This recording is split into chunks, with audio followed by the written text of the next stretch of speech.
Hi, everyone, and welcome to the Ask Nicole weekly live stream, where I talk about tech and marketing as it relates to small businesses. My name is Nicole Willett. I have owned a marketing company for almost 15 years. It'll be 15 years in January, if you can believe it. And today I wanted to talk about something I'm having a light existential crisis about. Okay, it's really not that bad, but if it's something that I'm wondering about, I'm betting that it's something that other people are wondering about. Now, just as a quick note, if you're just catching this now, feel free to, if you like sort of this broadcast and you want to see kind of more like it, I recommend either going on the YouTube channel and checking out the playlist there, or you can go on the blog where everything is cross-posted. So I've been doing these for almost 2 years now, so there's a fair bit about social media, websites, and that kind of thing. So today's topic, as I mentioned, is something that I myself am pondering. And I thought I would walk through my options with you, and you can tell me either the way that you like to get information like this or the way that your business plans on using information like this, right? Because those could be two different things. So we have, like I said, some options when it comes to content. There are things like this, which are like one-off videos or one-off blog posts or something like that, right? That you don't need a whole thing about. You don't need a series of informational posts about. But then there is certain kinds of topics where like you kind of need to get into it a little bit, and getting into it all at once would be a little bit overwhelming for the average person watching. So what I mean by serial content is content that is distributed in some kind of series, right? In some kind of serial way, right? You typically want people to see the content in some kind of order, and you also want people to not necessarily see it all at once so that they don't get overwhelmed with their lives, right? Now, each example that I'm going to go over today is one that I've actually tried. So I have an example of each one from my own personal experience. But like I said, I would love to hear from you about how you like to receive content, because there are some things I'd like to put out there as a series, but I'm not quite sure what way to do it. So a couple of things about, if you're like, well, it's fine, the one-off Instagram posts, the one-off TikTok videos, the monthly email newsletters are working for me as standalone pieces, and that's totally fine. But if I need to get you to consider serialized content, here's a few reasons to do it. So first of all, by getting information in sort of bite-sized pieces, people are not overwhelmed by it. So that's always lovely, because there's nothing like when you go research something and it's like, here's a start to finish YouTube video on how to do this. And then you look at it and it's like 2 hours long. Something that you're like, whoa, that's a lot. kind of wish I got this information in little bite-sized pieces, because right now seeing all this at once, I feel a little overwhelmed. Another thing is that something about a serialized content is that there's a clear start and end. So for example, in one of these I'm going to show you, I did a 30-day blogging challenge, right? And the idea was, listen, you're not committing to this forever and ever. You're not, this is not going to be a new daily practice. This is a sustained period of time. And so then when people are kind of learning new things, that feels a lot more doable, right? If you're going to just do it for a set period of time, or there's a clear objective, there's a clear start and end to the serial. Because while it is a series, most series do eventually end, unless it's Law and Order, of course. And then, the third thing that, and the reason that a lot of people do it and why I've done them in the past, is to build up a list of subscribers and to sort of add value to my audience. So yeah, I feel like these standalone videos are useful. At least I like to think they are. But something about being able to delve into something kind of shows my topic matter expertise, lets people get to know me, and ideally they stay in touch, they become customers, something like that. And an optional fourth thing is, maybe you charge for it. So sometimes, people charge for courses or, some kind of program or something. And if you're doing it and you want to do it for an income stream, obviously that's an option, but it's not something, you have to do. You can just offer these things as an option to your audience. So what I want to go over today is the vehicles of delivering serialized content and their pros and cons, because they all have pros and cons. And if there was one that was perfect, I would just use that one. That's why I tried all 4 of these and had different kinds of success with each one. So anyway, so option 1 with the serialized content is delivering it via email. So the term used for this is typically called a drip campaign. I once heard someone say like, we drip on them. And I'm like, no, we're not dripping on it. That's kind of a weird way to say it. A drip campaign just means like a series of typically emails that people get. And oftentimes what I do to kind of keep it separate from my general marketing list is I make a separate email list for those people. So someone joins, and then by joining that list, they get this series of emails, right? So let's take a look at one that I set up a few years ago. Okay, just making sure the subscribers are out of view because, no one consented to be part of this broadcast except for me. So this is MailChimp. It's an email platform. Any email platform will typically allow drip campaigns, which is the series of emails. They're typically a paid feature. At least they are in MailChimp, and they are maybe, I don't think Constant Contact has any free plans. But anyway, they're typically a paid feature, or they're typically seen as a more advanced feature. So if you are paying for email, maybe you have to go the next level up or something to get it. But what I did here is I made a list called 30 Days of Blogging. And then within there, I set up a series of campaigns going to that list. So we have day 1, we have day 2, we have day 3, day 4. Now, one of the pros that you can see, and I'm not going to click in because, again, no one has consented to be on this, is that you can see who's opening it. Like if I clicked through these reports, I could see who opened it and how often they opened it. So if I was running something, I'd be able to see how it was going because I could see kind of who opened it. I feel like the link clicks, I can't see who necessarily clicks on something. There's not that granular data in MailChimp, but I can see, that stuff gets clicked on, and I have an idea of kind of what my audience wants, right? Because again, they're in their email, and so I can see that. The other pro to running it this way is that you can get people's email addresses. So as I said, I was like, hey, I'm running this 30 days of blogging challenge. Give us your email address and we'll send you an email every day for 30 days. That's going to help you improve your blog.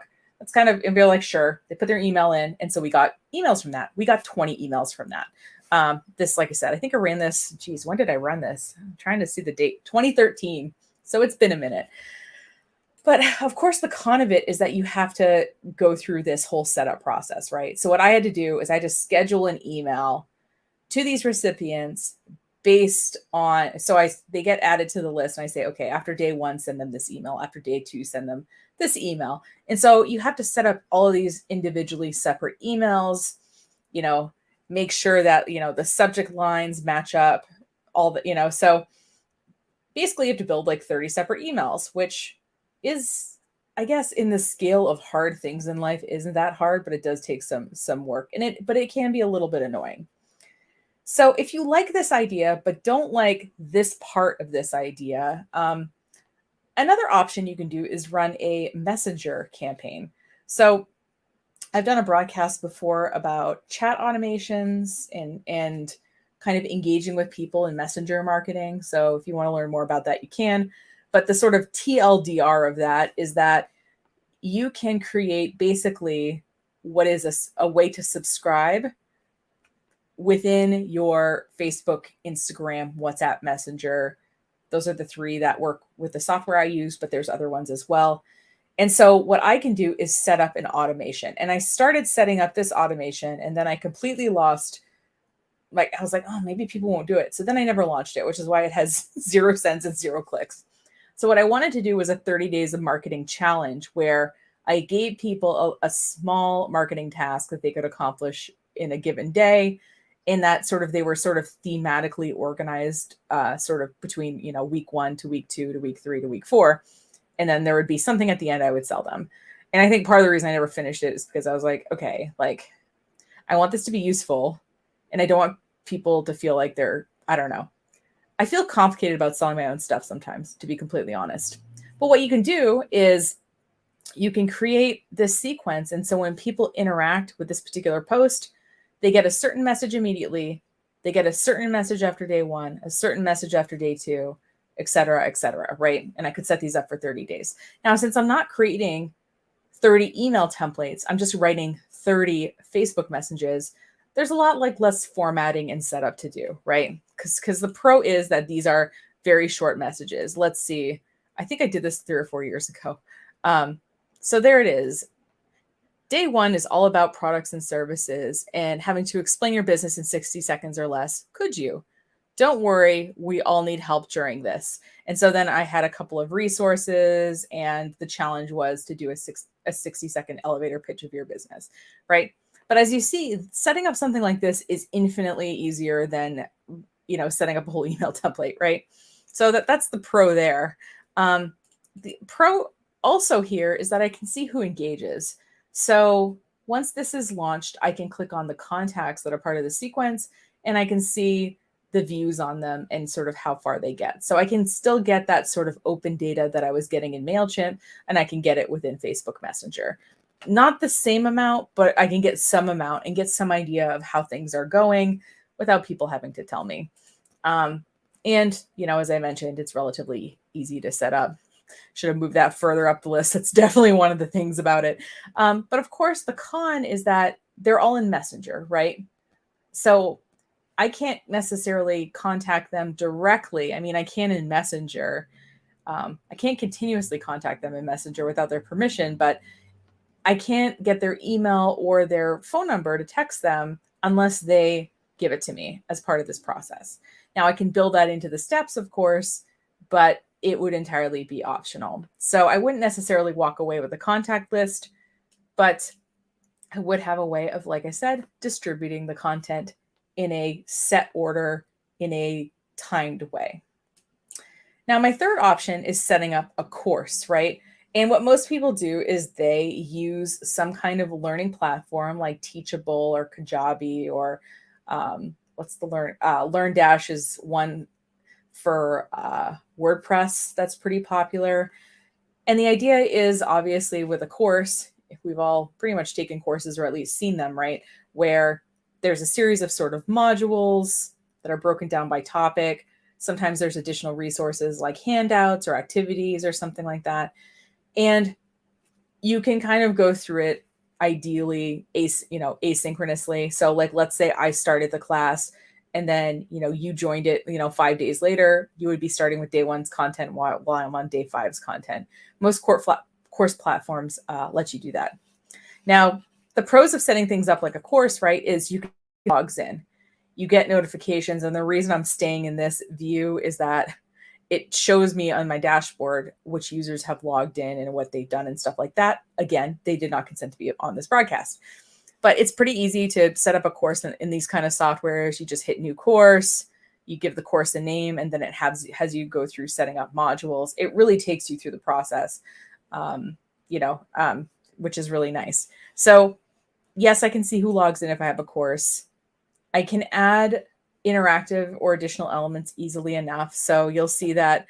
So I have the courses. I can have like digital downloads, so I can add like ebooks or links to additional resources and things like that. Because it's sitting on a website rather than sitting in someone's Facebook Messenger or sitting in someone's email, it's a little bit easier for them to navigate because they're going to a page and they can decide kind of what to click on. And it's kind of easy for them to, from day 5, I actually want to go to the digital downloads versus you having to include it in every email message that you'd send, right?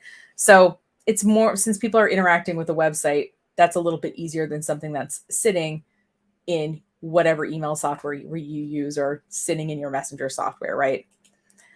But I will say with a course, and there are some online people I'm sure who would disagree with me, there is an expectation of some kind of interaction.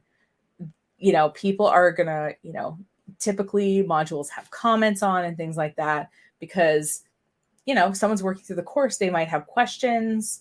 They might want to review material and make sure that they understand it. So to me, when there's a course involved, that as the teacher, you're sort of the community leader of that course, and you should be interacting with people on some level.